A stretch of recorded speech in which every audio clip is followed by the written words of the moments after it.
যালিকাল কিতাবু লা রাইবা ফীহি। কোন বাউল আবার বলে বসে যে আল্লাহ নাকি কি ঠিক নেই, আল্লাহ ইবাদত করুন। যে আল্লাহ একবার বলে কিতাব, একবার বলে কালাম, একবার বলে কোরআন। সেজন্য যারা দাঁড়ানো আছেন ভালো করে বসে পড়ুন। কোরআনের আদাব। কোরআন কার কালাম? আল্লাহর কালাম। আল্লাহর কালামের কি একটু সম্মান নেই? দাঁড়িয়ে দাঁড়িয়ে শুনবো। যাদের অন্তরে কোরআনের মহাব্বত আছে, ভালোবাসা আছে, এক মুহূর্তের মধ্যে যে যেখানে বসে পড়ুন। আর যদি বসতে মনে না চায় মেহেরবানি করে চলে যান। আল্লাহর নবী সাল্লাল্লাহু আলাইহি ওয়াসাল্লাম খুতবা দিচ্ছেন। ওসমান রাদিয়াল্লাহু তাআলা আনহু ঢুকে পড়েছেন। আল্লাহর নবী সাল্লাল্লাহু আলাইহি ওয়াসাল্লাম বললেন যে যেখানে ওখানে বসে পড়ো। ওসমান ছিলেন দরজার বাইরে, ওখানেই বসে পড়লেন। রাসূলুল্লাহ সাল্লাল্লাহু আলাইহি ওয়াসাল্লাম ওসমানকে ডাকিয়ে কাছে আনলেন। এটা আদব। আজকে গুরুত্বপূর্ণ কিছু কথা আলোচনা হবে, যদি আল্লাহ তৌফিক এনায়েত করেন ইনশাআল্লাহ সুবহানাহু ওয়া তাআলা। কোরআন, আল কোরআনু কালামুল্লাহ। কোরআন আল্লাহর কালাম, আল্লাহর কথা, আল্লাহর বাণী। আল্লাহ কথা বলেন কোরআনের মাধ্যমে মানুষের সাথে।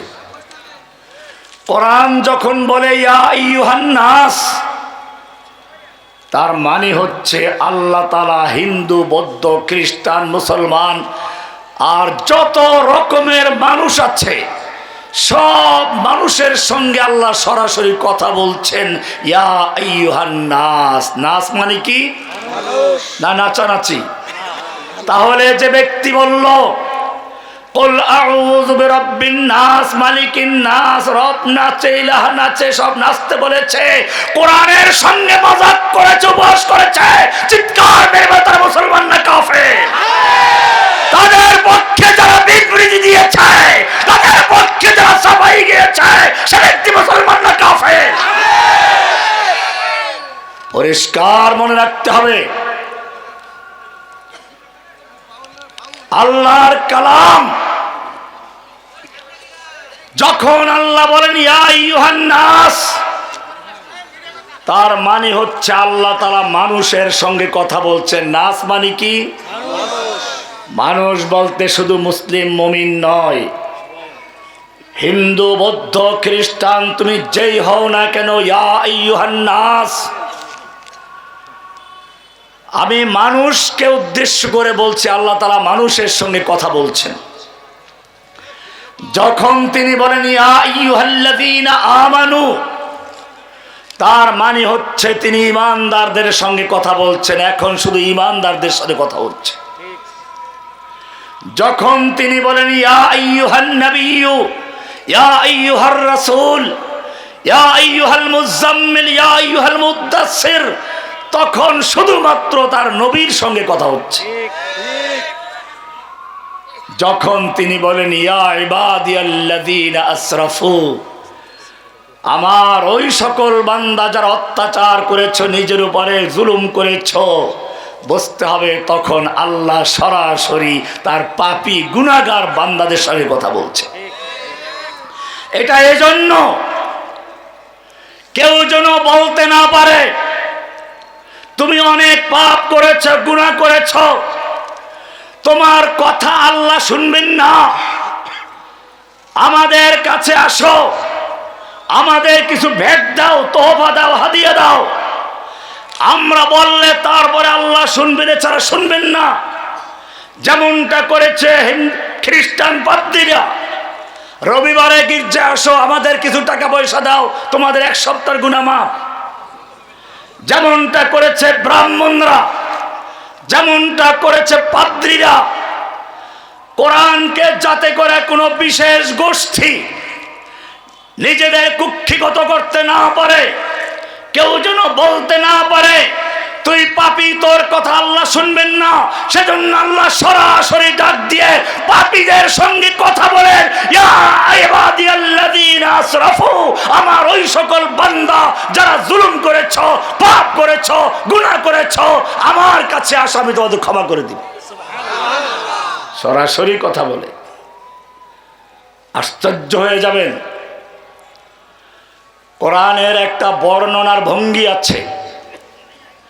আল্লাহ তাআলা কোরআনে বারবার বলেছেন, ইয়াসআলুনাকা আনিল আহিল্লা, হে নবী আপনাকে লোকেরা জিজ্ঞেস করবে নতুন চাঁদ সম্পর্কে, আপনাকে জিজ্ঞেস করবে, কুল আপনি বলে দিন, হিয়া মাওয়াকিতুল লিন্নাস, চাঁদ হচ্ছে মানুষের জন্য একটা সময় নির্ধারণকারী চিরস্থায়ী ক্যালেন্ডার।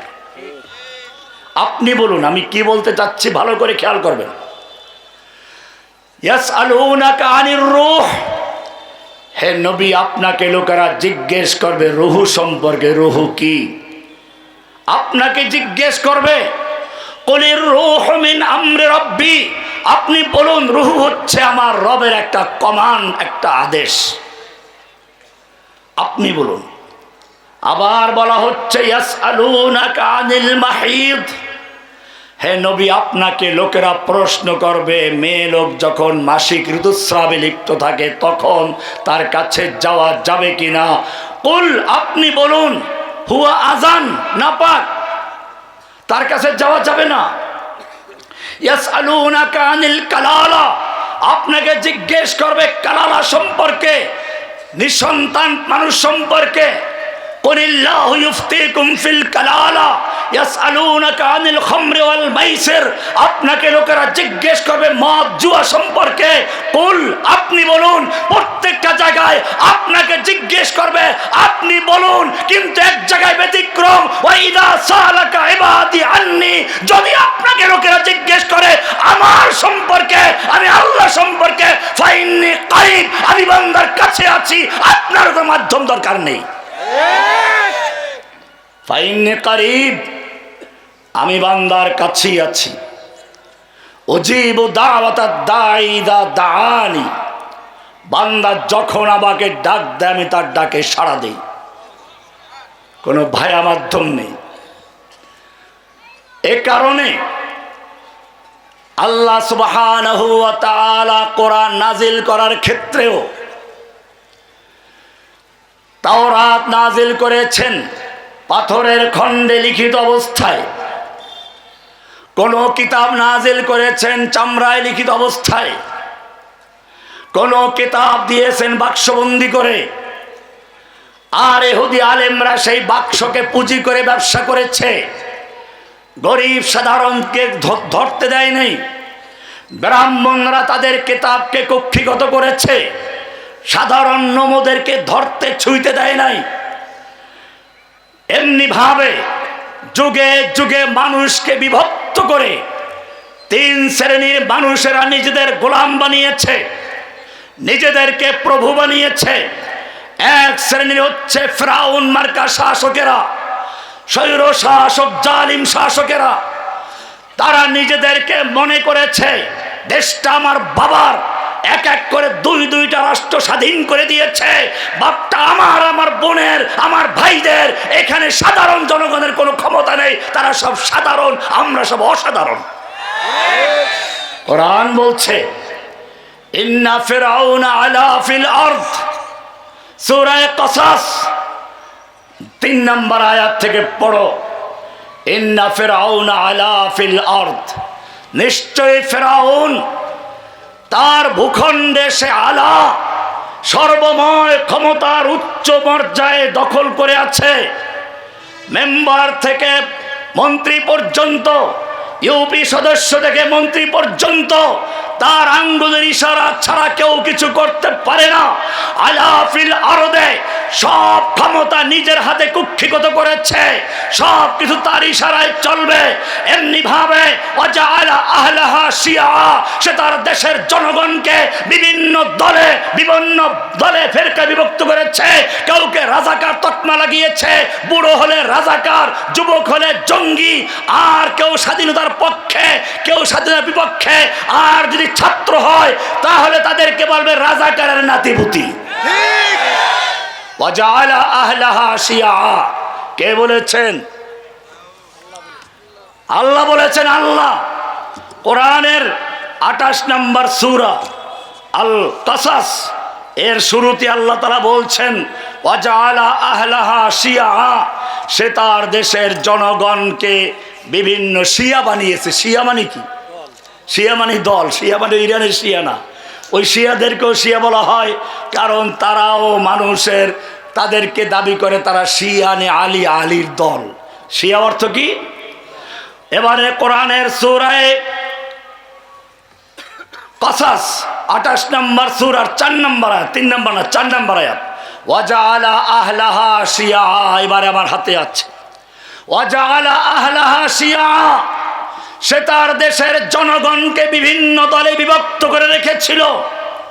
ইস্তাদঈফু তাইফাতাম মিনহুম, তাদের থেকে একদল মানুষকে দুর্বল করে রেখেছিল।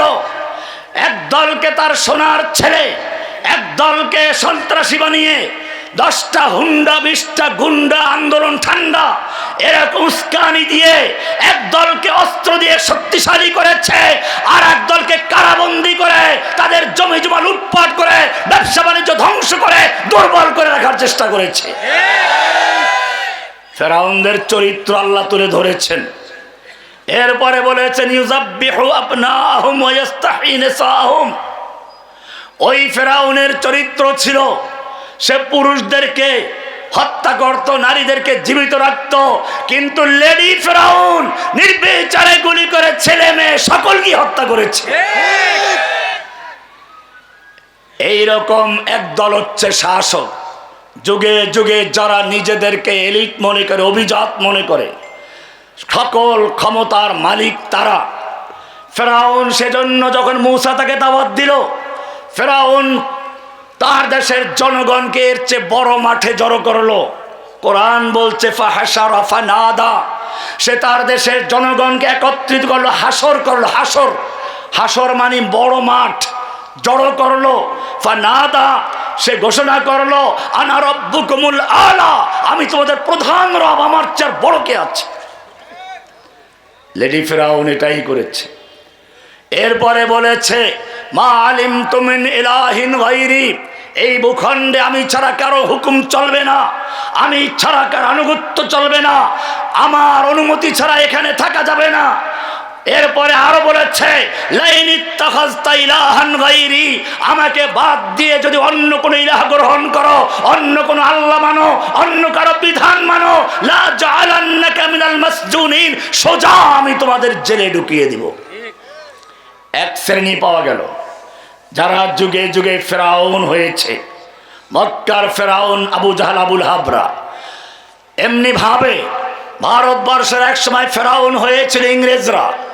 তারপরে সর্বশেষ আমরা লেডি ফেরাউনকে দেখেছি, একই রকম হুকুমত চালিয়েছে, দেশের জনগণকে দুর্বল করে রেখেছে, কিছু লোকদেরকে অস্ত্র দিয়ে শক্তিশালী করেছে, গুম করেছে, খুন করেছে, লুটতরাজ করেছে, চাঁদাবাজি করেছে, গোটা দেশের অর্থ সম্পদকে খালি করে লুটপাট করে বিদেশে বেগম পাড়া বানিয়েছে।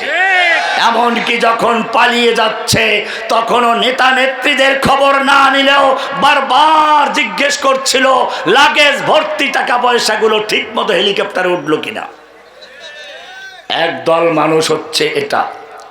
এবারে 2 নাম্বার আর একটা গ্রুপ যারা নিজেদেরকে এলিট বানিয়েছিল, তারা হচ্ছে এই জালিম সৈরা শাসকদের 5টা গোলাম, একদল দরবারি আলেম, দরবারি মৌলবী। এরা ফেরাউনের জাদুঘর নামে ছিল, যারা ফেরাউনকে ধর্মীয় পরামর্শ দিত। আতাজারু মূসা ওয়া কওমাহু লিয়াযারাকা ওয়া আলিহাতাকা, এই লোকগুলোই বলেছিল তুমি মূসাকে এবং তার কওমকে এই সুযোগ দিবে যে তারা তোমার কওমকে এবং তোমার ধর্মকে নষ্ট করে ফেলবে, তোমার আলিহাদেরকে বর্জন করবে। বোঝা গেল ফেরাউনের কিছু আল্লাহ ছিল। এই লোকগুলো সেই ধর্মীয় আলেম যারা যুগে যুগে ফেরাউনদের শক্তি জুগিয়েছে। জনসমর্থন যখন উল্টে গেছে তখন তারা ফতোয়া লিখেছে। ইংরেজদের পক্ষে গোলাম আহমদ কাদিয়ানী ফতোয়া লিখেছে, লেডি ফেরাউনের পক্ষে 1 লক্ষ মুফতির ফতোয়া ফরিদউদ্দিন মাসউদ লিখেছিল। এ দ্বিতীয় শ্রেণীর লোক। এদের সম্পর্কে কোরআন বলছে ইত্তাখাযু আহবারাহুম ওয়া রুহবানাহুম আরবাবাম মিন দুনিল্লাহ। এরা আল্লাহর পরিবর্তে নিজের আহবারদেরকে, রহবানদেরকে, আহবার মানে বড় বড় আলেম, রহবান মানে বড় বড় পীর মাশায়েখ, ইহুদি খ্রিস্টানরা তাদের বিজ্ঞ বড় বড় আলেমদেরকে, ইসলামী ফাউন্ডেশনের ডিজিদেরকে, এরকম ভাবে ফরিদউদ্দিন মাসউদের মতো লোকদেরকে ইত্তাখাযু আহবারাহুম, তারা তাদের আহবারদেরকে, ওয়া রুহবানাহুম, আর মাজার খানকার কিছু দরবেশ পীরদেরকে তারা রহবান বানিয়েছে, আর বাবাম মিন দুনিল্লাহ, আল্লাহর পরিবর্তে রব বানিয়েছে। রব বানিয়েছে। আদি ইবনে হাতেম তাইর পুত্র আদি মক্কা বিজয়ের পরে পালিয়ে গিয়েছিল। আল্লাহর নবীর কাছে তার বোন এসে আমান চাইল, নিরাপত্তা চাইল। নবী তাকে নিরাপত্তা দিলেন। আদি ইবনে হাতেম নবীর দরবারে আসলেন, এসে শুনলেন এই আয়াত তেলাওয়াত করছেন ইত্তাখাযু আহবারাহুম ওয়া রুহবানাহুম আরবাবাম মিন দুনিল্লাহ। ইহুদি খ্রিস্টানেরা তাদের আলেমদেরকে, তাদের দরবেশদেরকে, পীরদেরকে আল্লাহর পরিবর্তে রব বানিয়ে নিয়েছে।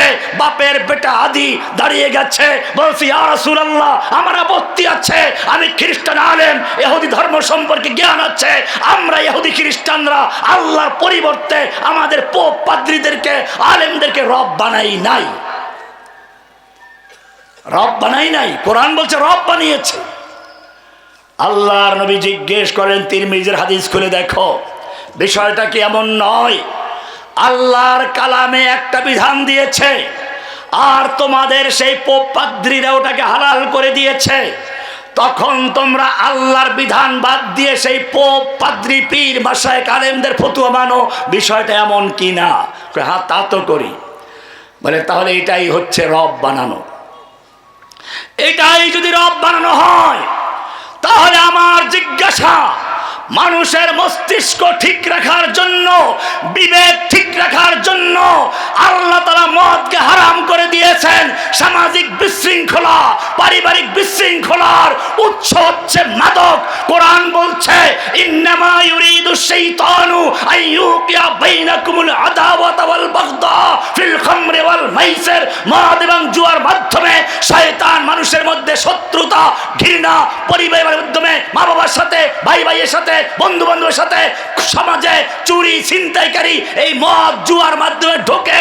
আল্লাহ সেজন্য মদ হারাম করেছেন। ও আমার জাতি, আল্লাহর হারামকৃত মদকে যারা লাইসেন্স দিয়ে দোকানে বিক্রি করার জন্য পারমিশন দেয়, যারা মদ খাওয়ার জন্য লাইসেন্স দেয়, তারা আল্লাহর পরিবর্তে নিজেরা রব হয়েছে কিনা? জেনা ব্যভিচার হারাম করেছেন কে? কেন হারাম করেছেন? মানুষ কুকুর নয় যে তার মায়ের সঙ্গে কয়েকদিন পরে জেনা করবে। মানুষ কুকুর নয়, মা বাপ ধুকে ধুকে মরবে, তার কোনো খোঁজ খবর রাখবে না, বুড়ো হলে পরে তার আদর করবে। মানুষ কুকুর নয়, সুন্দরী যুবতী যতদিন থাকবে অতদিন ভোগ করবে, বুড়ি হলে পরে তাকে ফেলে দিবে। আল্লাহ সুবহানাহু ওয়া তাআলা মানুষের বংশের নিরাপত্তা দেওয়ার জন্য জিনা ব্যভিচারকে হারাম করেছেন, পরিষ্কার বলেছেন লা তাকরাবুজ জিনা, খবরদার তোমরা জিনা ব্যভিচারের ধারে কাছেও যেও না, ইন্নাহু কানা ফাহিশাতাও ওয়া সা সাবিলা। এটা হচ্ছে একটা খারাপ কাজ, অশ্লীল কাজ। ও আমার জাতি, আল্লাহ তাআলা জিনা ব্যভিচারকে হারাম করলেন। সেই জিনা ব্যভিচারকে যারা বৈধতা দেওয়ার জন্য, যারা বেশ্যাদেরকে বেশ্যা বলা যাবে না, পতিতা বলা যাবে না, বরং তাদেরকে সমাজে আইনি প্রতিষ্ঠা দেওয়ার জন্য যৌন কর্মী বলতে হবে, সমাজে তাদেরকে বৈধতা দিতে হবে। এজন্য নারী কমিশন করে যারা সুপারিশ করে, সেই সুপারিশ সমর্থন করে, তারা মুসলমান না কাফের? আরো সামনে চলো, আল্লাহ সুবহানাহু ওয়া তাআলা মানুষের নিরাপত্তার জন্য, জীবনের নিরাপত্তার জন্য কিসাসের বিধান দিয়েছেন। কিসাস আল্লাহ প্রদত্ত বিধান। কোরআন বলেছে কুতিবা আলাইকুমুল কিসাসু ফিল কতলা, আল হুররু বিল হুররি ওয়াল আবদু বিল আবদি ওয়াল উনসা বিল উনসা। হত্যার বিনিময়ে হত্যা আল্লাহ ফরজ করেছেন। এরপরে বলেছেন ওয়ালাকুম ফিল কিসাসে হায়াতুন ইয়া উলিল আলবাব, হে জ্ঞানী লোকেরা, তোমাদের জন্য খুনের বদলায় খুন ফরজ করা হয়েছে। কেন ফরজ করেছি? এটা এজন্য, এর দ্বারা অনেক লোকের জীবন বাঁচবে, খুন বন্ধ হয়ে যাবে। কারণ যদি একজন খুনিকে বিচারের মাধ্যমে মাঠে এনে সবার সামনে তার গর্দানটা উড়িয়ে দেওয়া হয়, যে দেখবে, যারা শুনবে, কিয়ামত পর্যন্ত আর তার কেউ হত্যা করার কথা কেউ মনে করবে না। আফগানিস্তানে ইদানিং একটা কার্যকর করেছে। আমাদের দেশের কিছু পত্রিকায় লিখেছে, সাংবাদিক বলেছে প্রতিহিংসামূলক হত্যা বাস্তবায়ন করেছে। ওদের মাথা খারাপ হয়ে গেছে। মনে রাখতে হবে, হত্যার বিনিময়ে হত্যা, খুনের বদলায় খুন ফরজ করেছেন কে? আল্লাহ। আল্লাহর এই বিধানকে যদি কোনো ব্যক্তি প্রতিহিংসা বলে, তুচ্ছ-তাচ্ছিল্য করে, ও আমার জাতি চিৎকার মেরে বলে সে মুসলমান না কাফের। আল্লাহর কালাম, আমি কালাম নিয়ে কথা বলছি, আল্লাহর কালাম। আল্লাহ তাআলা চোরের জন্য, জানমালের নিরাপত্তার জন্য, জানের নিরাপত্তার জন্য কিসাসের বিধান দিয়েছেন। মালের নিরাপত্তার জন্য চোরের হাত কাটার বিধান দিয়েছেন। কোরআন পরিষ্কার বলেছে আস-সারিকু ওয়াস-সারিকাতু ফাকতাউ আইদিয়াহুমা, চোর চাই পুরুষ হোক চাই নারী হোক, যেই হোক না কেন হাত কেটে দাও। বিধানটা কার? আল্লাহ বলছেন না কালাম মিনাল্লাহ, এটা আল্লাহ প্রদত্ত শাস্তি, কারো ক্ষমা করার সুযোগ নেই। মক্কা বিজয় হলো মাত্র 3 দিন হয়েছে।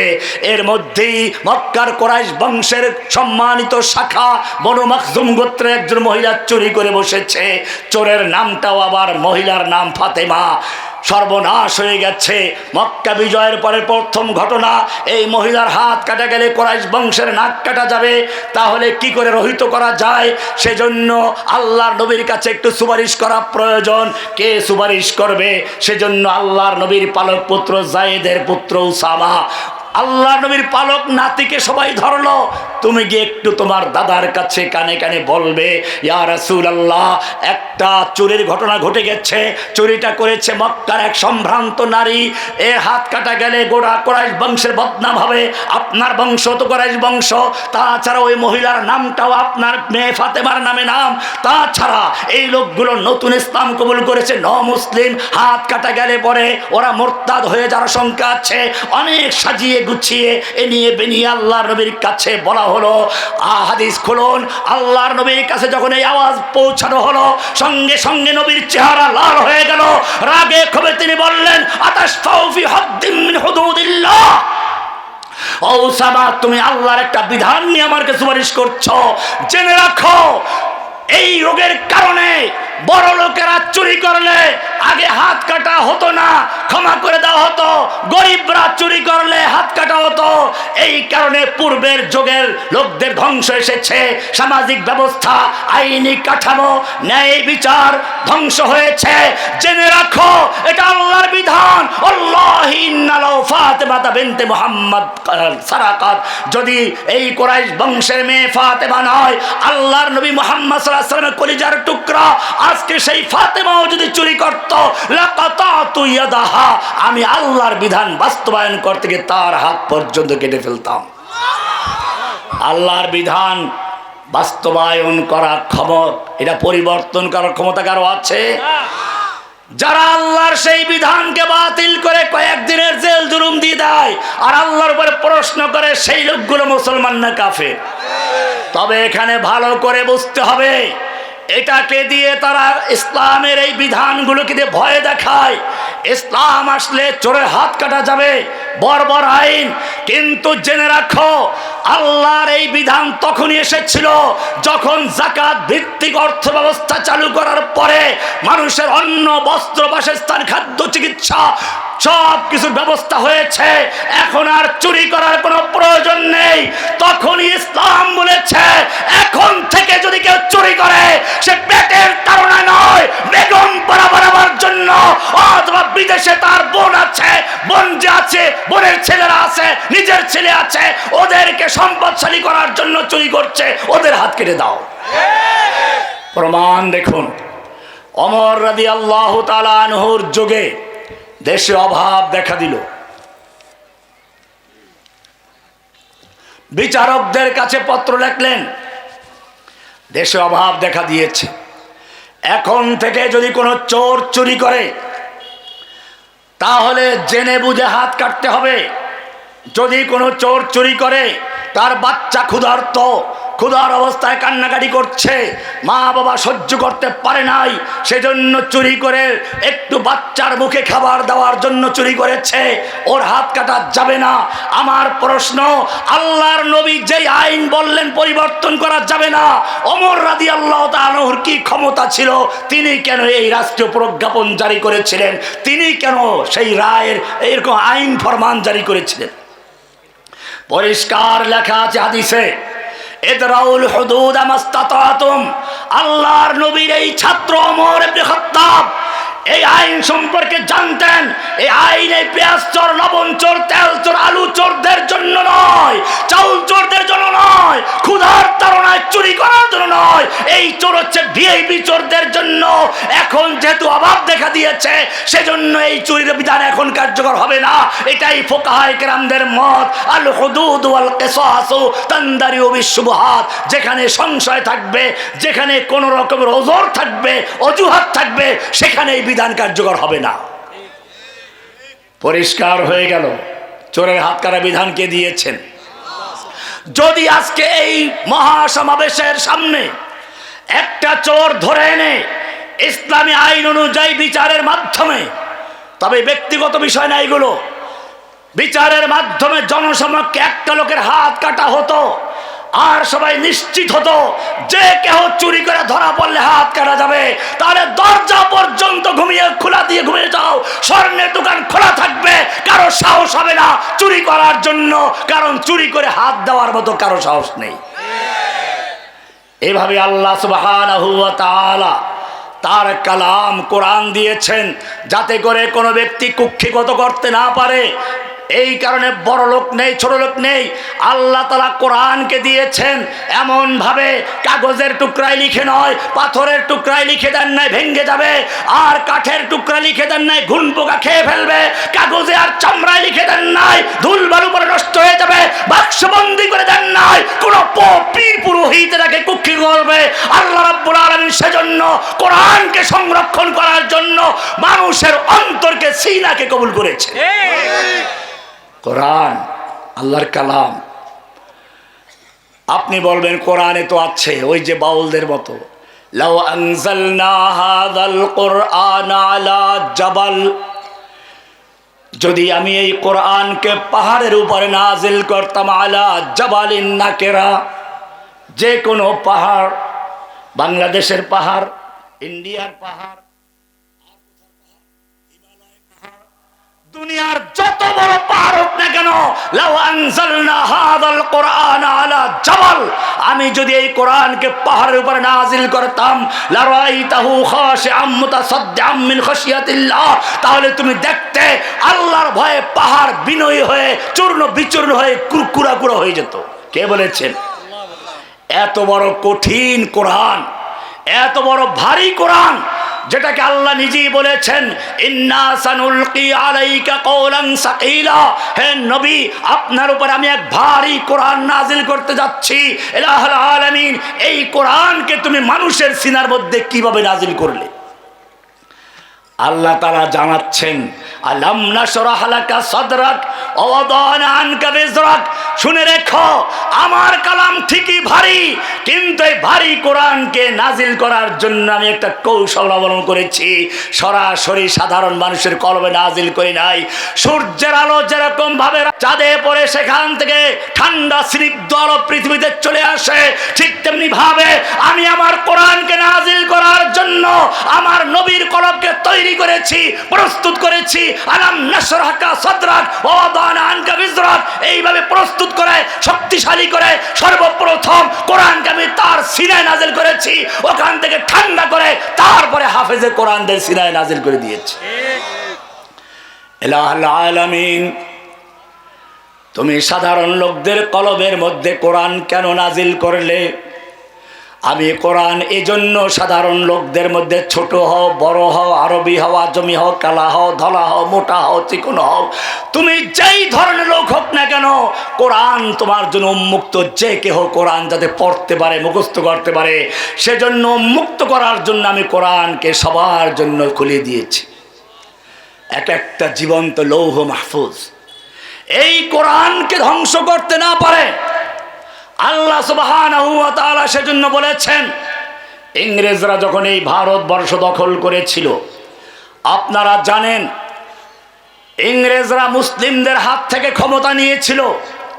সেজন্য তারা এই দেশের তাদের দালাল এদেরকে ডেকে বলো আমরা ক্ষমতা দখল করেছি, এই ক্ষমতা ভারতবর্ষে কিভাবে স্থায়ী হতে পারে পরামর্শ দাও। এদেশের দালালেরা একদল ওই যে পা চাটা গোলাম, শাসকদের পা চাটা গোলাম যে একদল মৌলবী থাকে, তারা পরামর্শ দিল, এদেশে তোমাদের শত্রু হিন্দু নয়, বৌদ্ধ নয়, খ্রিস্টান নয়, তোমাদের একমাত্র শত্রু হচ্ছে মুসলিমরা। যতক্ষণ পর্যন্ত মুসলিম থাকবে, ইসলাম থাকবে, কোরআন থাকবে, মসজিদ থাকবে, মাদ্রাসা থাকবে, এই পর্যন্ত তোমাদের ক্ষমতা স্থায়ী হতে পারে না। এরপরে আপনার ইতিহাস পড়ুন, 1857 সাল থেকে শুরু হলো ওলামায়ে কেরামদের হত্যা করা শুরু হলো। এক দিন শত শত ওলামায়ে কেরামদেরকে ফাঁসি দিয়ে, দিল্লির এমন কোনো রাজপথ ছিল না যার দুপাশের প্রত্যেকটা গাছের সঙ্গে এক একজন আলেমকে ফাঁসি দিয়ে ঝুলানো হয়েছিল। ওলামায়ে কেরামদেরকে জীবিত অবস্থায় শুকুরের চামড়ার ভিতরে ঢুকিয়ে দিয়ে দ্রুতগামী ঘোড়ার পায়ের সঙ্গে দৌড়ানো হয়েছে। ওলামায়ে কেরামদেরকে মালটার দ্বীপে কালা পানি দ্বীপে নিক্ষেপ করা হয়েছে, নির্বাসনে দেওয়া হয়েছে। এরপরে মসজিদ মাদ্রাসাগুলো বন্ধ করে দেওয়া হলো। দিল্লি শাহী মসজিদের ভিতরে নিয়ে একদিনে 3 লক্ষ কোরআনে কারিমকে পুড়িয়ে দেওয়া হয়েছে। মাদ্রাসাগুলোর অক্ষ সম্পত্তি বাতিল করে হিন্দুদেরকে জমিদারি দেওয়া হলো। এভাবে যখন আলেম হত্যা করা হলো, মাদ্রাসা বন্ধ করা হলো, মসজিদ বন্ধ করা হলো, অক্ষ সম্পত্তি বাতিল করা হলো, তারপরেও দেখা গেল ভারতে ইংরেজ বিরোধী আন্দোলন বন্ধ হয়ে যাওয়া দূরের কথা, আরো দাবানলের মতো ছড়িয়ে পড়লো। তখন ইংরেজরাই দালালদেরকে আবার ডাকলো, তোমাদের পরামর্শ অনুযায়ী মাদ্রাসা বন্ধ করেছি, মসজিদ বন্ধ করেছি, আলেম হত্যা করেছি, আর তোমাদের অক্ষ সম্পত্তি বাতিল করেছি, এরপরেও কেন আমাদের ইংরেজ বিরোধী আন্দোলন আরো ছড়িয়ে পড়ছে, আরো বরং তেজস্ব হচ্ছে? তখন ইংরেজদের এই দালালরা বলল, দেখো, কতগুলো ছোট ছোট হাফেজদেরকে নিয়ে গেল, ইংরেজদের সামনে উপস্থাপন করে বলল, তোমরা যেই কোরআন পুড়িয়েছ ওটা কাগজের কোরআন, তোমরা যেই মাদ্রাসা পুড়িয়ে দিয়েছ, ইটের আর কাঠের মাদ্রাসা পুড়িয়েছ, তোমরা যে আলেমদেরকে ফাঁসি দিয়েছ অথবা জেলে দিয়েছ, কিছু কিছু বড় আলেমদেরকে তোমরা ফাঁসি দিয়েছ, কিন্তু জেনে রাখো এই যে বাচ্চারা বসে আছে, 14 বছরের বাচ্চা, 12 বছরের বাচ্চা, 9 বছরের বাচ্চা, 8 বছরের বাচ্চা, প্রত্যেকটা বাচ্চার অন্তরের ভিতরে, কলবের ভিতরে, সিনার ভিতরে 30 পারা কোরআন লৌহে মাহফুজ হয়ে সংরক্ষিত আছে। বলে তাহলে কি করতে হবে? এভাবে কোরআন ধ্বংস করা যাবে না। তাহলে কি করতে হবে? এইখানে 12 জিনিস, এইটাই গুরুত্বপূর্ণ কথা, ভালো করে শুনে রেখো। এতদিন পর্যন্ত আলেমদের হত্যা করেছে, মুসলিমদেরকে হত্যা করেছে, মুসলিম মারা গেছে, ইসলাম আরো শক্তিশালী হয়েছে, ঠিক কিনা? মুসলিমদের উপরে যত অত্যাচার হয় ইসলাম তত শক্তিশালী হয়, যুগে যুগে হয়েছে, লেডি ফেরাউনের যুগে হয়েছে, ঠিক কিনা? ওরা অত্যাচার করেছে সাইদি সাহেবের উপরে, কিন্তু সাইদি সাহেবের মৃত্যুর পরে জানাজা ঢাকায় হতে দেয় নাই কেন? তার মূল কারণ হচ্ছে ওরা জানে জীবিত সাইদির চেয়ে মৃত্যু সাইদি লক্ষ কোটি গুণ শক্তিশালী বেশি। যদি সাইদির জানাজা ঢাকায় হতো, জনসমুদ্রের তুফানের চোটে ওই লেডি ফেরাউন বর্ডার পার হয়ে দিল্লি ভেসে চলে যেত। ওরা আমাদেরকে জেলে ঢুকিয়ে দিল, আমাকে নির্জন বাসে রাখা হলো, কোন লোক যাতে আমার সঙ্গে সাক্ষাৎ করতে না পারে। কয়েকটা বিল্ডিং প্রথম দিকে খালি রাখা হয়েছিল, 6 তারা 3টা বিল্ডিং, সামনের বিল্ডিং, পিছের বিল্ডিং, মাঝখানে বিল্ডিং এ রাখা হলো রহমানিকে। ডানে ফাঁকা, বামে ফাঁকা, পিছনে ফাঁকা, যেন কোনো লোক ঢুকতে না পারে, দেখতে না পারে। যখন লোক বেড়ে গেল, তখন তাদের বিশ্বস্ত লোকদেরকে কাছে দেওয়া শুরু করলো। আপনারা জানেন আবরার ফাহাদকে যারা পিটিয়ে হত্যা করেছিল, বুয়েটের সেই ছাত্রগুলো, আমি ছাত্রগুলোর দোষ দিচ্ছি না, এই ছাত্রগুলোকে হিংস্র বানিয়েছিল এক স্বৈরাচারী, এক লেডি ফেরাউন, এক সেই পিশাচ। এই ছাত্রগুলোকে আমার পাশে দেওয়া হলো, তারা আমার তেলাওয়াত শুনতে লাগলো। আমি আগেই বলেছিলাম কোরআন আল্লাহর কালাম। আমাকে যখন জনবিচ্ছিন্ন করা হলো, কারো সঙ্গে কথা বলতে দেওয়া হবে না, আমার মনে পড়লো আমার ইমাম আহমদ ইবনে হাম্বল রাহমাতুল্লাহ আলাইহির কথা। তিনি বলেছিলেন আল কোরআন কালামুল্লাহ, কোরআন হচ্ছে আল্লাহর কালাম। আমি বললাম হ্যাঁ, পেয়ে গেছি, দুনিয়ার কোনো মানুষের সঙ্গে কথা বলার প্রয়োজন নেই, আমার আল্লাহ আছেন, আল্লাহর কালাম পড়বো, কথা বলবো, কোরআন মুখস্থ করা শুরু করেছি। আলহামদুলিল্লাহ, দেখা গেল চোর ডাকাত সবাই দাওয়াত পেয়ে আস্তে আস্তে কোরআন পড়া শুরু করলো। হাসিনার সেই ছেলেগুলোকেও আমার বিল্ডিংয়ে দোতলায় দেওয়া হলো, আমি 4 তলায়। ছাত্রলীগ বলে কথা, প্রশাসনকে বললো একটু রহমানি শুরু করলাম। তোমাদের যদি পারতাম দেখাতে অথবা জেলখানায় খবর নাও, এখন সেই হাসিনার সেই ছেলেগুলো যাদেরকে সে হিংস্র বানিয়েছিল, এখন তারা প্রত্যেকটা ওমর ইবনে খাত্তাবের মতো যেভাবে পরিবর্তন হয়েছিল, পরিবর্তন হয়ে 5টা ছেলে কোরআনের হাফেজ হয়েছে। বাকি সবাই এখন কোরআন পড়ে দাঁড়িয়ে আছে, তাহাজ্জুদ পড়ে, 2 মাস রোজা রেখেছে সে আবরার ফাহাদের জন্য। তারা কোরআন পড়ে দোয়া করে, তাহাজ্জুদ দোয়া করছে।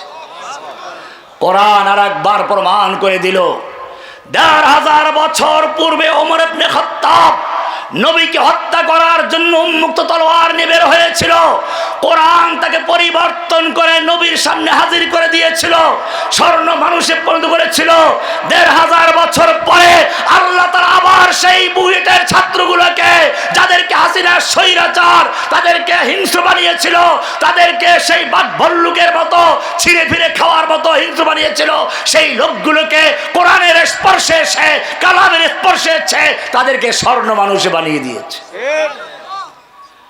এজন্য কোরআন আল্লাহর কালাম বলছিলাম, আল্লাহ তাআলা কোরআনকে সংরক্ষণ করছেন হাফেজদের মাধ্যমে। এই কোরআন যতই পুড়িয়ে দেওয়া হোক, জ্বালিয়ে দেওয়া হোক, ধ্বংস করা সম্ভব নয়। তাহলে কি করতে হবে? এবারে সবচেয়ে জঘন্য খেলা শুরু হলো। এতদিন পর্যন্ত মুসলিমদেরকে মেরেছি, ইসলাম শক্তিশালী হয়েছে, আলেমদেরকে ঢুকিয়েছি, বাংলাদেশের রাজাকার বলে যাদেরকে ঢুকিয়েছি, গোটা জাতি সব স্লোগান দিচ্ছে আমি কে তুমি কে, রাজাকার রাজাকার, সর্বনাশ হয়ে গেছে। এভাবে করলে চলবে না। তাহলে কি করতে হবে? এবারে দালাল তৈরি করতে হবে। এবারে আর মুসলিমদেরকে নয়, ইসলামের গোড়া কাটতে হবে। ইসলামের গোড়া, ইসলামের গোড়া কাটার জন্য যাদেরকে তৈরি করা হয়েছিল, তাদের মধ্যে একটা ছিল গোলাম মাহমুদ কাদিয়ানি। যেই লোকটা মানুষের অন্তর থেকে আল্লাহর নবীর ভালোবাসা দূর করে, তার পরিবর্তে গোলাম মাহমুদ কাদিয়ানিকে নবী বানিয়ে তারপরে নবীকে বিতর্কিত করার চেষ্টা করেছিল। ঠিক আমরা দেখেছি সেই ইংরেজদের 5টা গোলাম, বাংলার 90 ইংরেজ, লেডি ফেরাউন আল্লাহর নবীকে বিচ্ছিন্ন করার জন্য, বিতর্কিত করার জন্য শাহবাগে একদল নাস্তিক মুরতাদদেরকে গণজাগরণ মঞ্চের নামে লেলিয়ে দিয়েছে। দ্বিতীয় নাম্বার কৌশল অবলম্বন করেছে তাওহীদ। মুসলিমদের ওরা জানে মূল শক্তি তাওহীদ। মুসলিমরা পড়ে লা ইলাহা ইল্লাল্লাহ, লা মানে নেই, ইলাহা মানে কোনো মাবুদ যার আনুগত্য করা যায়, যার কাছে প্রার্থনা করা যায়, যার কাছে সেজদা করা যায়, যার কাছে সন্তান চাওয়া যায়, যার নামে পশু জবাই করা যায়, যার হুকুম মানা যায়। লা ইলাহা বলে একজন মুসলিম যখন কালিমা পড়ে, লা ইলাহা বলে সব কিছু বর্জন করে।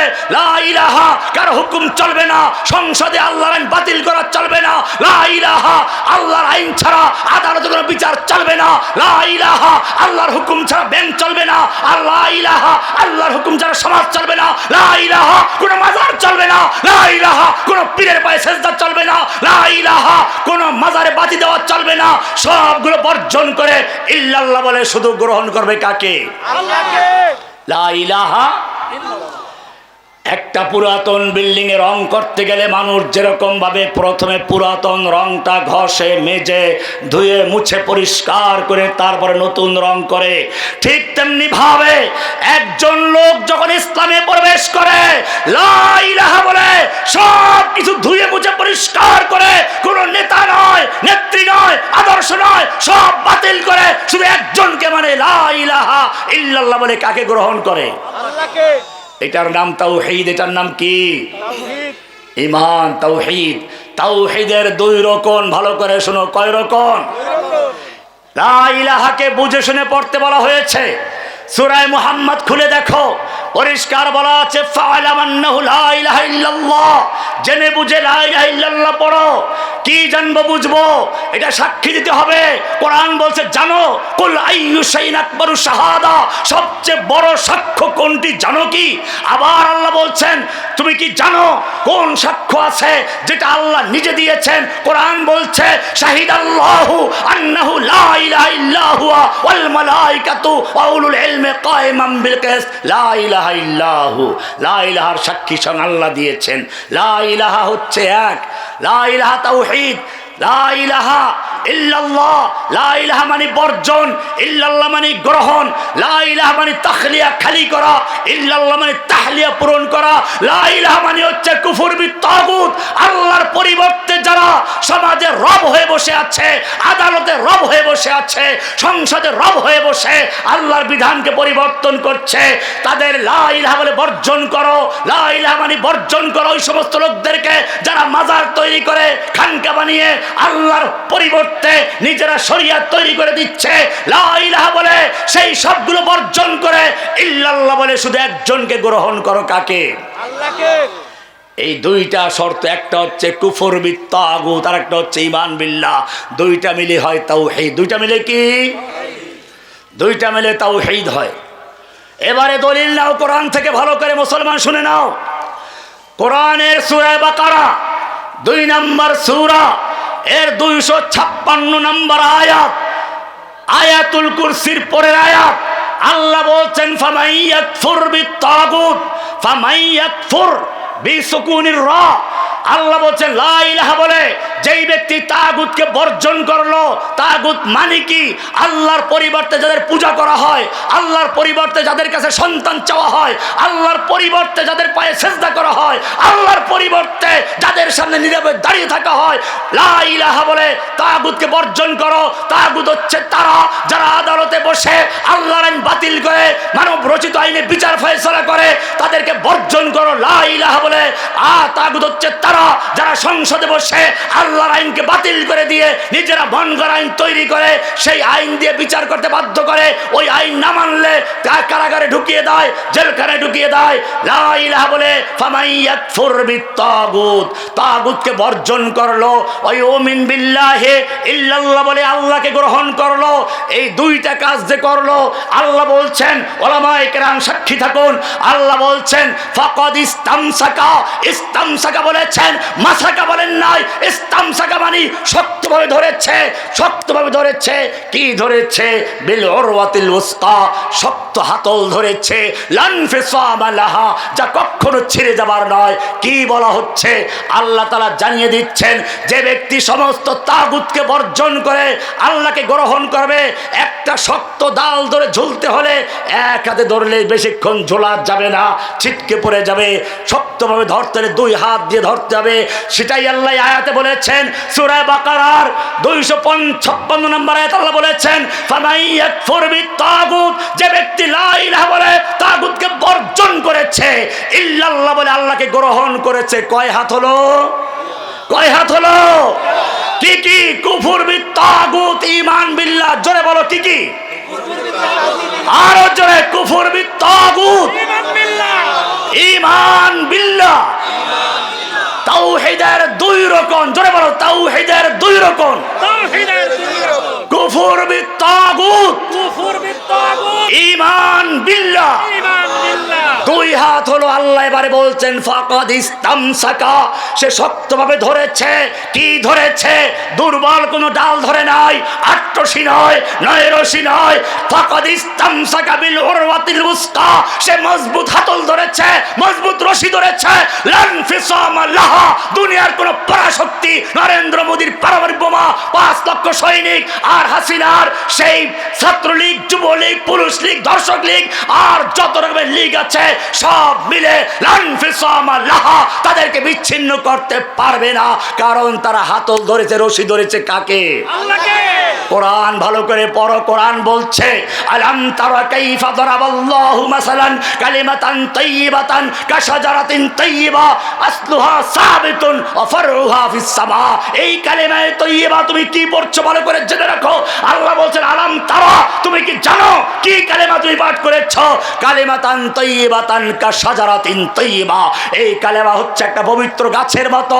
যেমন খেজুর গাছ মনে করো, যার ডালগুলো থাকে নিচে গ্রথিত মাটির ভিতরে, তার শাখাগুলো, তার জড় শিকড়, আর ডাল থাকে উপরে। ঝড়ো হাওয়ায় তার ডালের পাতাও ঝরাতে পারে না, তাকেও কাজ করতে পারে না। আল্লাহ বলছেন, এরকম শক্তিশালী মজবুত কালেমা, যার শিকড় হচ্ছে মাটিতে, ডাল হচ্ছে আরশে, কিয়ামত পর্যন্ত তাদেরকে কেউ পরাজিত করতে পারবে না। লান ফিসাম লাহা। কে বলেছেন? আল্লাহ। কোরআন সেজন্যই বলেছে, কিন্তু যদি লা ইলাহা ক্লিয়ার না থাকে, তাগুতকে বর্জন না করো। আল্লাহ মানে, আবার তাগুত মানে। একবার হজ করতে পট্টি বাঁধে, আবার মাথায় তিলক লাগায়, আবার মুসলমানদের সঙ্গে নামাজ রোজার কথাও বলে, কোরআন পড়া ছাড়া নাস্তা করে না, এমনিকের তাহাজ্জুদ পড়া ছাড়া কোনো কিছু করে না, নির্বাচন আসলে হাতে তসবিহ লয়, আবার যখন বিপদে পড়ে তখন দিল্লি গিয়ে আশ্রয় নেয়। এদেরকে কোরআনের ভাষায় কি বলে? মুনাফিক। কি বলে? আমি দলিল দিচ্ছি একটু পরে। মুনাফিকরা ভিআইপি মুনাফিক। একটা হচ্ছে আমি বলি গরিবের মুনাফিক, গ্রামের মুনাফিক, ওটা সবাই জানো। সেটা হচ্ছে ইদা হাদাসা কাযাবা ওয়া ইজা ওয়াদা খিলাফা ওয়া ইজা তুমিনা খানা, কথা বললে মিথ্যা বলে, ওয়াদা করলে খেলাফ করে, আমানতের খেয়ানত করে। কয়টা হইছে? 3টা। আর একটা হাদিস আছে, ওয়াইদা খাসামা ফাজারা, ঝগড়া লাগলে অশ্লীল গালিগালাজ করে। কয়টা হয়েছে? আবার বলেন, কথা বললে মিথ্যা বলে, ওয়াদা করলে খেলাফ করে, আমানত রাখলে খেয়ানত করলে, ঝগড়া লাগলে অশ্লীল বলে। কয়টা হয়েছে? এই মুনাফিকের লক্ষণগুলো হচ্ছে গরিব মুনাফিক, গ্রামের মুনাফিক। এই লক্ষণ থাকলেও মুনাফিক বলা জরুরি না, নাও হতে পারে। এখন একটা উদাহরণ দেব। আবার এক লোক, তার ছেলে 12-13 বছর বয়স, তার ছেলে তার শালা থাকে বিদেশে, আজকে দেশে আসবে। ছেলেকে নিয়ে গেছে, 12 বছরের ছেলেকে নিয়ে গেছে এয়ারপোর্টে। তার শালা, বাবার শালা মানে মামা আসবে। বাবাকে ছেলে জিজ্ঞেস করল, আব্বু তোমার শালা দেখতে কেমন? তোমার শালা দেখতে কেমন? বাপে বলছে, তোর বাপের শালা দেখতে কালা। কি বলেছে? এখন ওর বাপের শালা দেখতে কালা, তাই বলে সব কালাই কি ওর বাপের শালা হবে? কিন্তু ওই ছেলে যখনই দেখে এয়ারপোর্ট থেকে একটা হাফসি কালা বেরোচ্ছে, আফ্রিকান বেরোচ্ছে, যারই দেখে কালা, তাকে গিয়ে হাত ধরে বলে, তুই আমার বাপের শালা, কারণ তুই যে কালা। এই কালা হবে? এই যে লক্ষণগুলো আপনারা জানেন, এগুলো এই কালা জাতীয় শালা। এই লক্ষণ পাইলে মুনাফিক বলা যায় না। কিন্তু আমি তোমাদেরকে একটা কোরআনের আয়াত দেখাবো, যেখানে আল্লাহ সরাসরি মুনাফিক বলেছেন। এটা ভিআইপি মুনাফিক। এটা হচ্ছে ওই লোকগুলো যারা কুলুবুহুম মাল কুফার ওজুহুম মাল মুসলিমিন, মক্কায় গিয়ে হজ করে আর দিল্লিতে গিয়ে কাফেরের কাছে গিয়ে আশ্রয় প্রার্থনা করে। চেহারাটা মুসলমানদের সাথে, অন্তরকার সাথে। নাফাকুন শব্দের অর্থ সাপের গর্ত, ইঁদুরের গর্ত, গুই সাপের গর্ত। মুখ থাকে কয়টা? দুইটা। যখন বিড়াল তাড়া করে অথবা গুই সাপকে যখন এই শিকারী তাড়া করে, তখন গুই সাপ মুখ বের করে একটা দিয়ে, তারপরে ধোকা দিয়ে ও আর এক মুখ দিয়ে বের হয়ে চলে গেছে। শিকারী তো পেতে পৌঁছে আসে, বের হলেই মারবো, কিন্তু বেচারা কোথায় চলে গেছে। যেরকমটা হয়েছে, এদিক থেকে আবাবিলের ঝাঁক স্কুল কলেজ মাদ্রাসা থেকে বের হয়ে চলে গেছে। ইঁদুরকে গর্ত থেকে টেনে বের করা হবে, ইঁদুর ওদিক দিয়ে হেলিকপ্টার নিয়ে পালিয়ে চলে গেছে। এটার নাম মুনাফিকের নাম কি? আমি বানিয়ে বলছি না, আরবি ডিকশনারি খোলো, অথবা আরব দেশে যারা চাকরি করে ওদেরকে জিজ্ঞেস করো নাফাকুন শব্দের অর্থ কি। সুরঙ্গ পথ, ওই যে পাহাড় দাঁড়িয়ে আছে, নিচ দিয়ে গাড়ি ঢুকে আরেক দিকে বের হয়ে গেছে।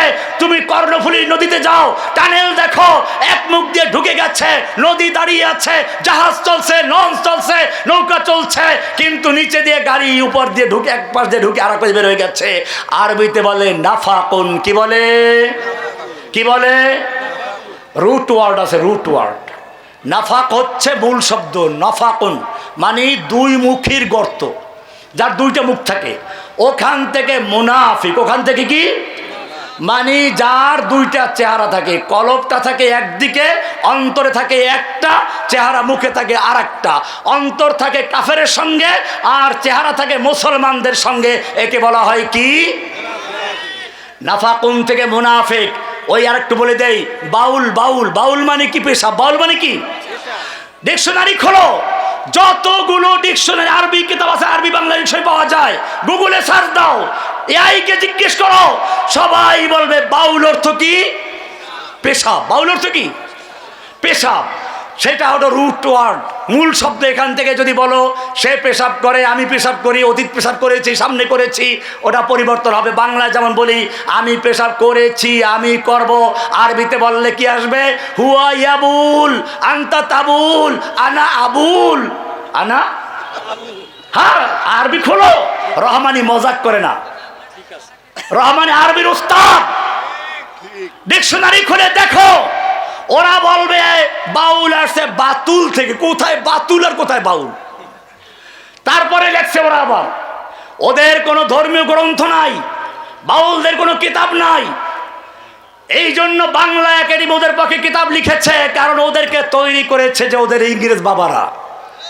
আমি সেটাই বলছিলাম, ইংরেজরা যখন দেখলো আলেম হত্যা করলে লাভ নাই, কোরআন পড়ালে লাভ নেই, আলেমদেরকে জেলে ঢুকিয়ে লাভ নেই, বরং ইংরেজরা চিন্তা করলো তাহলে ইসলামের মূলে আঘাত করতে হবে। ইসলামের সেই তাওহীদের আকীদা, একত্বের আকীদা, এটাকে ধ্বংস করার জন্য তৈরি করেছে বাউলদেরকে। কি নোংরা একটা ধর্ম! ওই বাংলা একাডেমির বাউল নামক বাতুলের ব্যাখ্যায় লিখেছে, বাতুল, বাউল, বাউল হচ্ছে বাতুল থেকে, যার মানে হচ্ছে উম্মাদ, পাগল, নোংরা। নোংরা ও লিখেছে নোংরা। নোংরা কেন হলো? এরা পঞ্চরস খায়, পীরের সঙ্গে মেয়েরা জেনা করে, এটা হলো আত্মশুদ্ধি, দেহ প্রদান, দেহদান। দেহদান না করলে গুরু ভজন করা, গুরুকে ভজন করতে হয়। গুরুকে ভজন করার মাধ্যম হচ্ছে ওর সাথে জেনা করা। এরপর রাতের অন্ধকারে বাতি নিভিয়ে জেনা করবে, এরপরে যে ময়লা পড়বে, বীর্য পড়বে, সেই বীর্য, পেশাব, পায়খানা, আর হলো এই রজত বলে নতুন মেয়ে লোকের হায়েজ আসলে ওইটা, অথবা আরো জঘন্য, পুরুষের যেমন উত্তেজনা হলে একটা পানি বের হয়, লাঠা লাঠা পানি বের হয়, মেয়ে লোকের এইরকম যে আঠালো পানি, এটাকে বলে রজব। এইটা খাইলে সিদ্ধি অর্জন হয়, গাঁজা খাইলে সিদ্ধি অর্জন হয়। এজন্য বাতুল হলো সংস্কৃতি ভাষা, যারা হচ্ছে নোংরা, এই নোংরামি বলে বলে ওদের ভাষায় ওদেরকে বাউল বলে। আর ইসলাম বলে না, ইসলাম বলে বাউল, বাউলি বাতুল থেকে না, বাউল মানে পেশাব। এই পেশাব হচ্ছে রুট ওয়ার্ড, এখান থেকে আবুল, আনা আবুল, আন্তা তাবুল, হুয়া ইয়াবুল, নাহনু নাবুল। এই আবুল মানে কি? পেশাব করা। আবুল মানে কি? এই আবুলেরদেরকে তৈরি করা হলো তাওহীদকে ধ্বংস করার জন্য। সেজন্য লা ইলাহা ইল্লাল্লাহ বলে বলছিলাম, ইসলামের কুঠারাঘাত করার জন্য, তাওহীদের বীজ কেটে দেওয়ার জন্য, আল্লাহর সঙ্গে বান্দার সম্পর্ক, কোরআন থেকে সম্পর্ক বিচ্ছিন্ন করা। ওরা কোরআন মানে না, হাদিস মানে না, নামাজ পড়ে না, মসজিদ পড়ে না। আবার ওরা মসজিদে কি খুঁজিস রে তুই? কাবা তোর অন্তরে। নামাজ পড়তে বলেছে নাকি? নামাজ পড়ে ঢেকিতে, রোজা রাখে বাদুরে। ও আমার জাতি, এই নবীর উপরে কোরআন নাজির হলো, সেই নবীর ইতিহাস পড়ো। সারা জীবন তিনি সালাত কায়েম করেছেন কিভাবে? মৃত্যু রোগে আক্রান্ত, মসজিদে যাওয়ার মতো ক্ষমতা নেই, এশার নামাজ আযান হয়ে গেছে, আল্লাহ নবী উযু করে তৈরি হয়েছেন, বেহুশ হয়ে গেছেন, আবার উযু করলেন, বেহুশ হয়েছেন, তিনবার বেহুশ হয়ে যাওয়ার পরে বললেন মুরু আবা বকরিন ইউসাল্লি বিন নাস, আবু বকরকে বলো সেজন্য লোকদের ইমামতি করে। আল্লাহর নবীর আদেশ পেয়ে আবু বকর ইমামত করতে শুরু করলেন। এবারে নবী একটু সুস্থ হলেন, ওযু করে আবার দুইজন সাহাবীকে ডাকলেন, এক পাশে আলী আর এক পাশে বিলাল, দুইজন সাহাবীর কাঁধে ভর দিয়ে আল্লাহর নবী মসজিদে যাচ্ছেন। বুখারী বলছে ওয়ারিজলাহু তাখুত্তানি বিল আরদে, আল্লাহর নবীর পা দুটো জমিনের সঙ্গে হেঁচড়ে হেঁচড়ে যাচ্ছিল।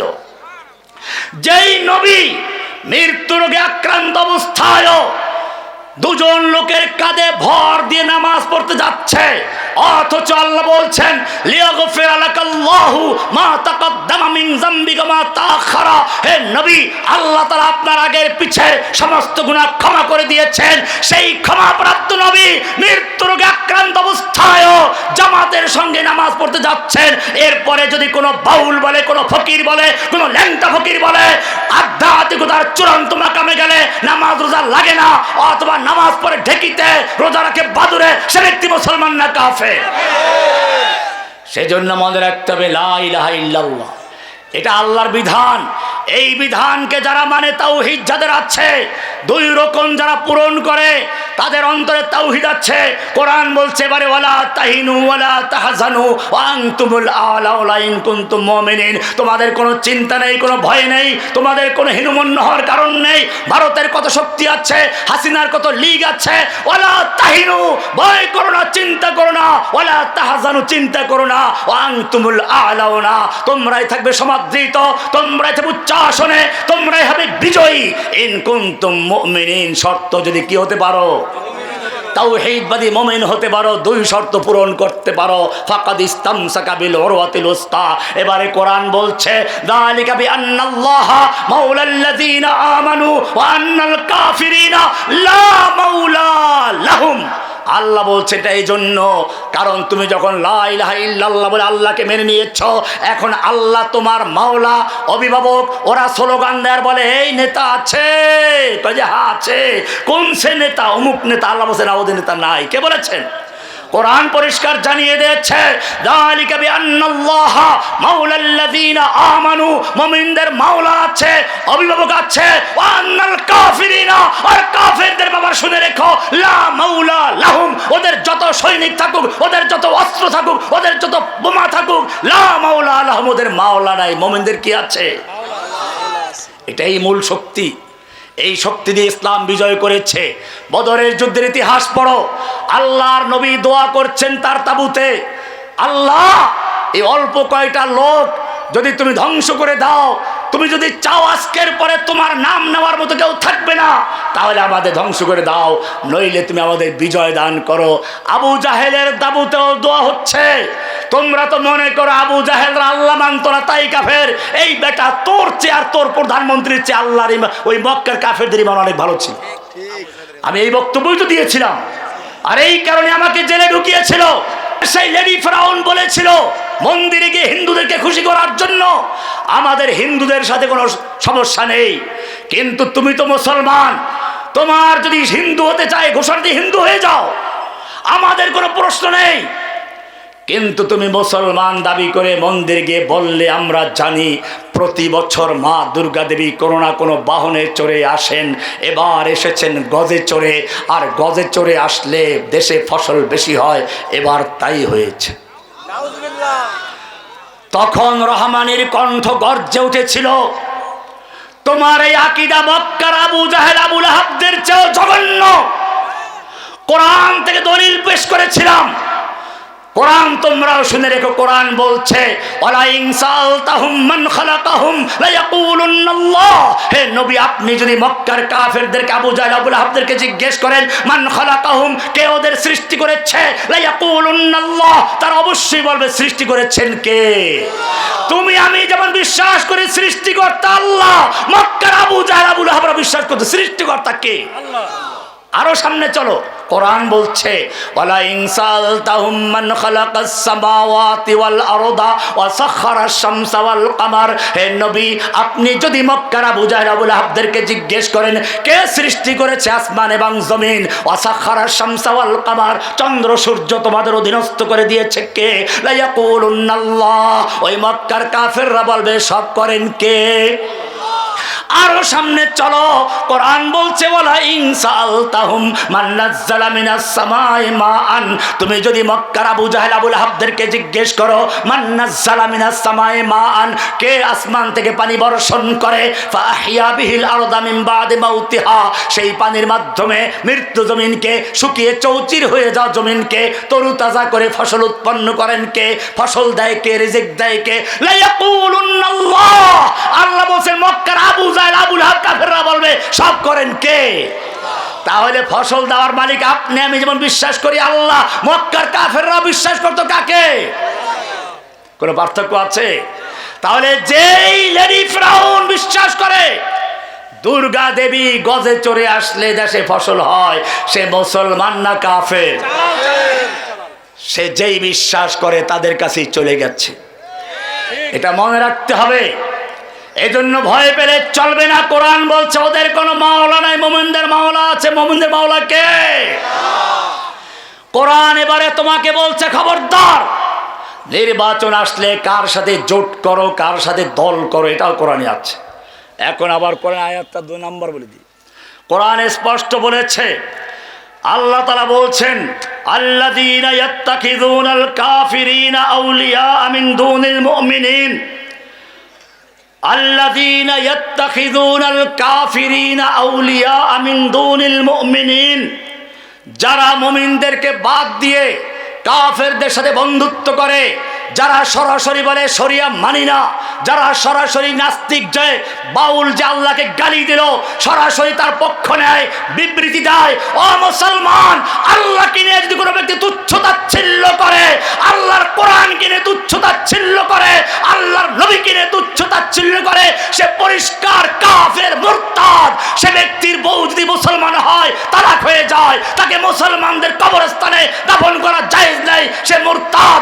ইসলামী শাসন হলে পরে তার বিচার হবে মৃত্যুদণ্ড। কোরআন বলছে আল্লাযীনা ইয়াত্তাখিযুনাল কাফিরিনা আউলিয়া মিন দুনিল মুমিনিন, সূরা নিসা 139 নম্বর আয়াত, ভালো করে শুনুন। আল্লাযীনা ইয়াত্তাখিযুনাল কাফিরিনা আউলিয়া মিন দুনিল মুমিনিন, যারা মুমিনদেরকে বাদ দিয়ে কাফেরদেরকে বন্ধু বানায়, দোস্তি করে, আয়াবতাগুনা ইনদাহুমুল ইজ্জাহ, আল্লাহ বলছেন ওরা কি ওদের কাছে কি ইজ্জত চায়, সম্মান চায়, পাওয়ার চায়? ওদের নরেন্দ্র মোদী আছে, ওদের লীগ আছে, ওদের কি আছে, শ্রমিক লীগ আছে, যুবলীগ আছে, ধর্ষক লীগ আছে, পুলিশ লীগ আছে। আয়াবতাগুনা ইনদাহুমুল ইজ্জাহ, ওরা কি ওদের কাছে ইজ্জত চায়, পাওয়ার চায়? আল্লাহ বলে শুনে রেখো, ফাইনাল ইজ্জাতা লিল্লাহি জামিআ, সব পাওয়ারের মালিক কে? আল্লাহ। বলছিলাম বদরের যুদ্ধে আবু জাহেল দোয়া করছে, এইটা প্রমাণ দিলাম যে আবু জাহেলরা আল্লাহ মানতো। বলে তাহলে সমস্যাটা কোন জায়গায়? ওরা মূর্তি পূজা করে, আমরা মূর্তি পূজা করি, এই তো। আল্লাহ বলছেন না, এটাও বড় সমস্যা না, কারণ মূর্তি ওরা অলিদেরকে, অলি বুজুর্গ মারা গেলে তাদেরকে আগুনে পোড়াইয়া তারপরে মূর্তি বানাইয়া মাটির উপরে রাইখা তারপরে শাড়ি পরায়, গয়না পরায়, খাওন দেয়, প্রার্থনা করে। আর তোমরা তোমাদের অলিদেরকে মারা গেলে মাজারে রাইখা, কবরে দিয়ে মাটির নিচে রাইখা উপরে সেই একই কাম করো, চাদর দাও, টাকা দাও, পয়সা দাও, মোমবাতি দাও, পশু জবাই করো, প্রার্থনা করো। পার্থক্য আছে? একটা পার্থক্য আছে, মাটির নিচে আর উপরে, ঠিক কিনা? এই কারণে দেখেন ওই যে বলছিলাম শুরুতে ইয়া আইয়ুহান নাস, নাস যখন বলে তখন সবাইকে বলে। এইখানে মজার একটা আয়াত বলি, তারপর মূল আলোচনা আবার ফিরে আসবেন ইনশাআল্লাহ। কোরআন বলছে ইয়া আইয়ুহান নাস, কি বলেছেন? নাস যখন বলে তখন হিন্দু, বৌদ্ধ, মুসলমান, খ্রিস্টান সব মানুষকে ডাক দিয়ে বলেন ইয়া আইয়ুহান নাস। কি বলতে চাচ্ছেন? দরিবা মাসালুন ফাসতামিউ লাহ, তোমাদেরকে বুঝানোর জন্য আমি একটা উদাহরণ দিচ্ছি, উদাহরণ কান লাগাইয়া শুনো, মনোযোগ দিয়ে শুনো। ইন্নাল্লাযীনা তাদউনা মিন দুনিল্লাহ, তোমরা আল্লাহর পরিবর্তে যাদেরকে ডাকো, মাটির উপরে রাইখা ডাকো, হিন্দুরা মাটির নিচে রাইখা ডাকো, মাজার পূজারী মুসলমানরা, তোমরা আল্লাহর পরিবর্তে যাদেরকে ডাকো, মাটির উপরে হোক নিচে হোক, লা ইয়াখলুকু যুবাবান ওয়ালা বিজতামাউ লা, ওরা সবাই মিলে একটা মাছিও তৈরি করতে পারবে না। মাছি, মাছি কি বলেছেন? এলাহাল আলামিন, তুমি মাছির কথা কেন বললা? হাতির কথা বলতা, গরুর কথা বলতা, বনুসারের কথা বলতা। আল্লাহ বলছেন কেন বলছি শুনো, ওই মাজারের সামনে যে খাবার দেওয়া থাকে, তুমি যদি ছিনতাই করতে যাও, তোমার যতই ক্ষুধা লাগুক, লাঠিয়াল বাহিনী পিটাইয়া তোমাকে ভাগাইয়া দিবে, তুমি টাকা নিতে পারবে না, পয়সা নিতে পারবে না।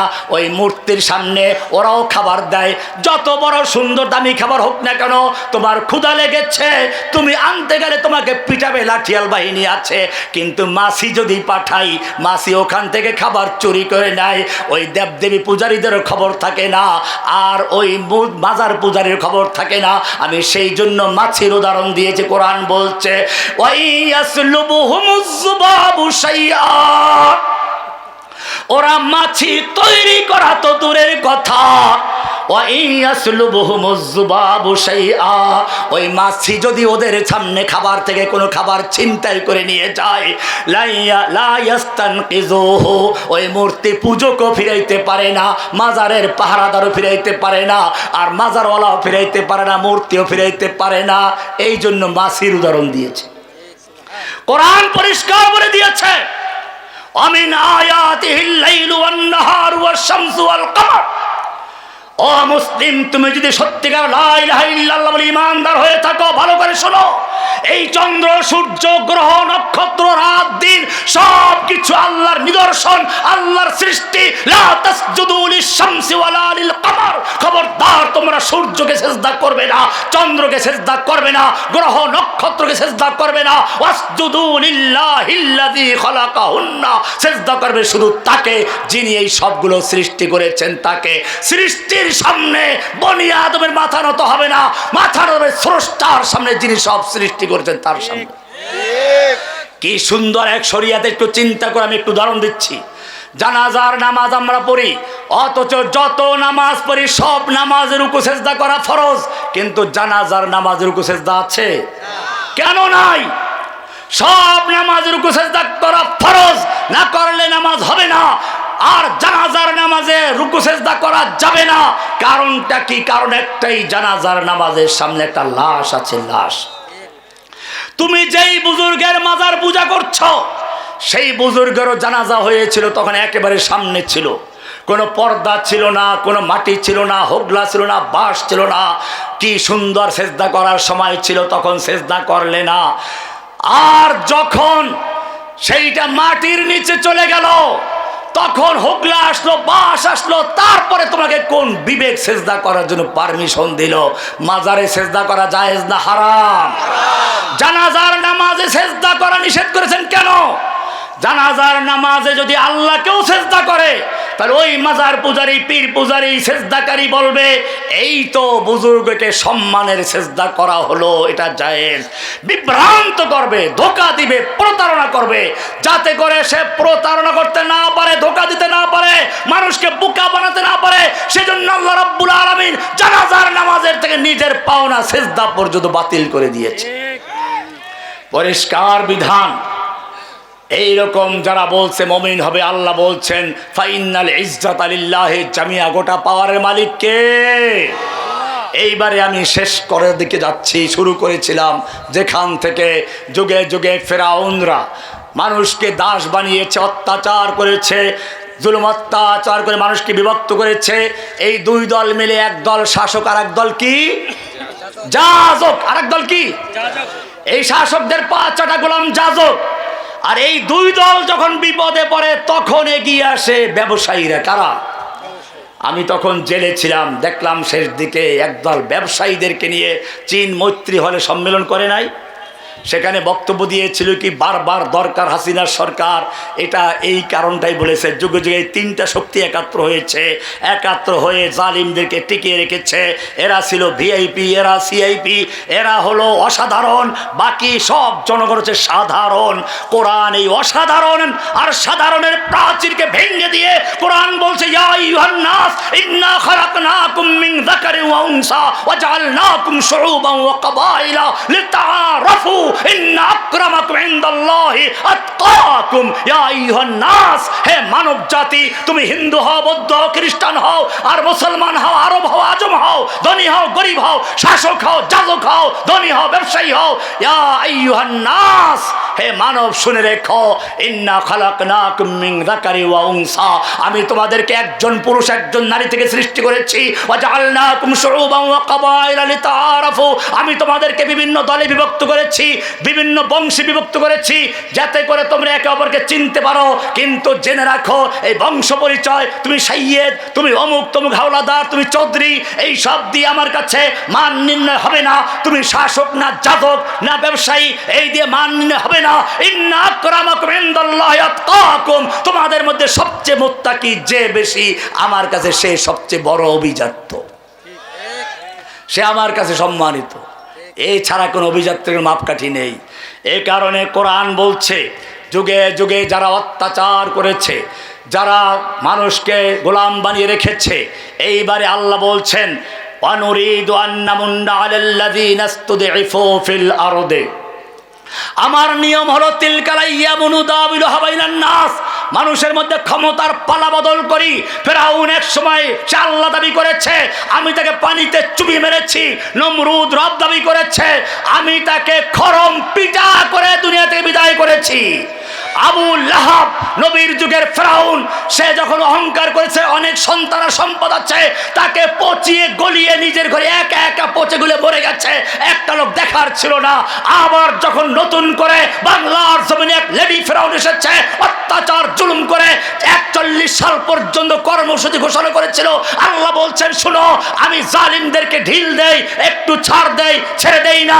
আল্লাহ পাকড়াও করেছেন, ইন্না বাতশা রাব্বিকা লাশাদীদ, যুগে যুগে আল্লাহ তাআলা ফেরাউনকে পাকড়াও করেন, ফেরাউনকে তাড়িয়ে দিয়েছেন।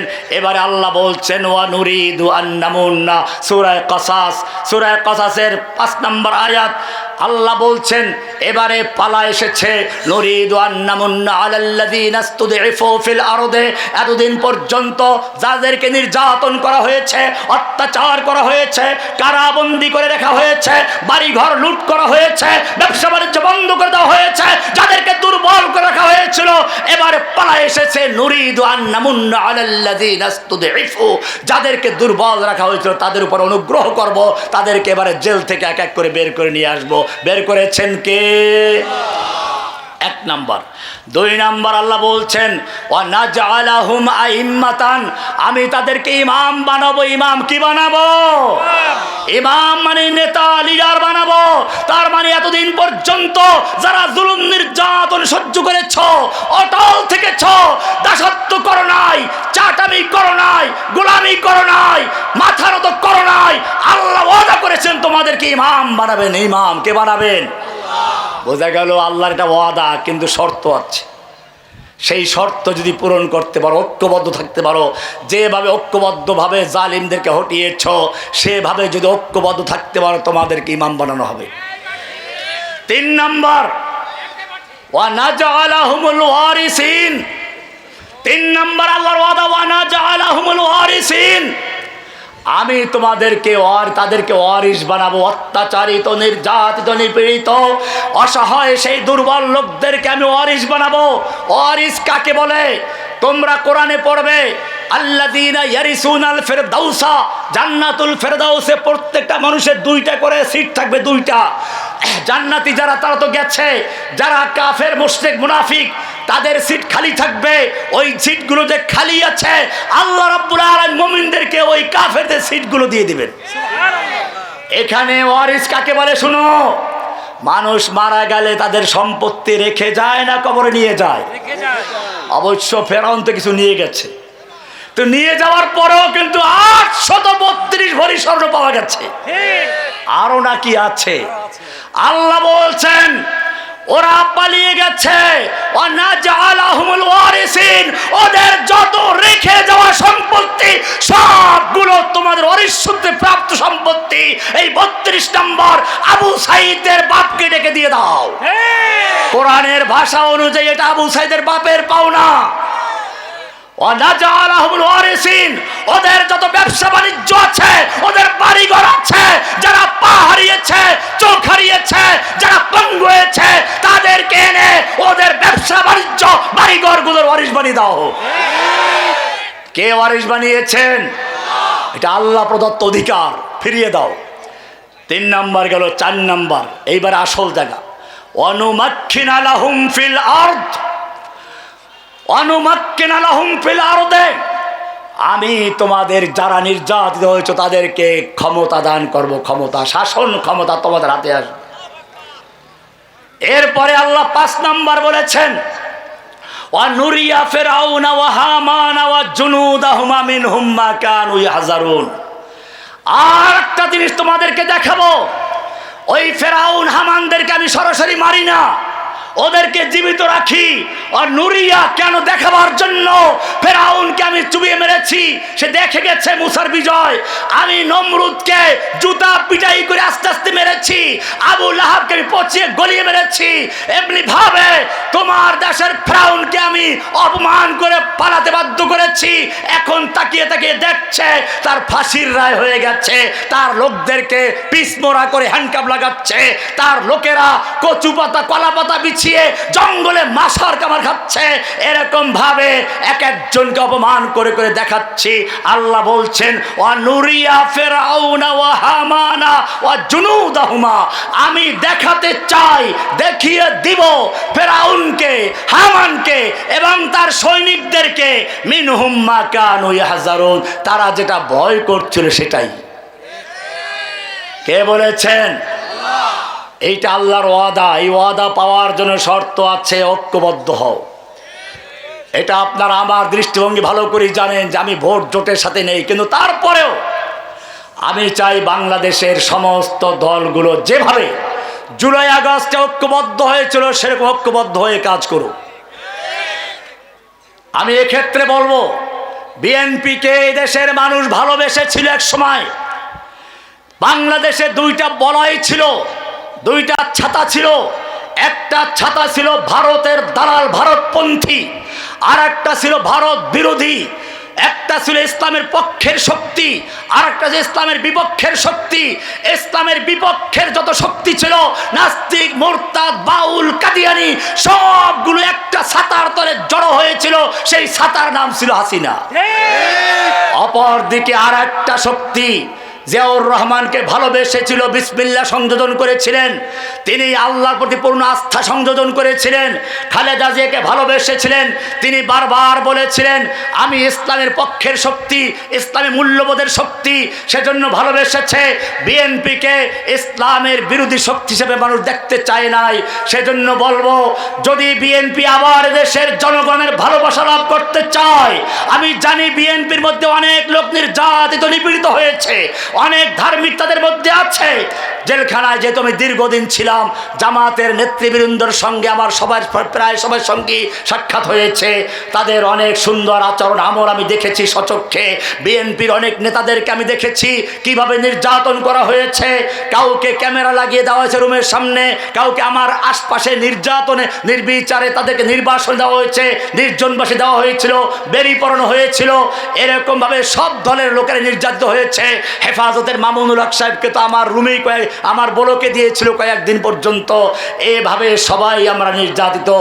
যেভাবে জুলুম নির্যাতনের মোকাবেলায় আমরা সেই সময় দাঁড়িয়েছিলাম, যদি আমরা এখনো দাঁড়াতে পারি, বাংলাদেশের দিকে ভারতের ক্ষমতা নেই চোখ তুলে তাকাবার। যদি চোখ তুলে তাকায়, এদেশের তৌহিদি যেন সেই চোখ তুলে ফেলবে, হাত বাড়ালে হাত কেটে ফেলবে, পা বাড়ালে পা ভেঙে দিবে। ইনশাআল্লাহ সাহায্য করার মালিককে।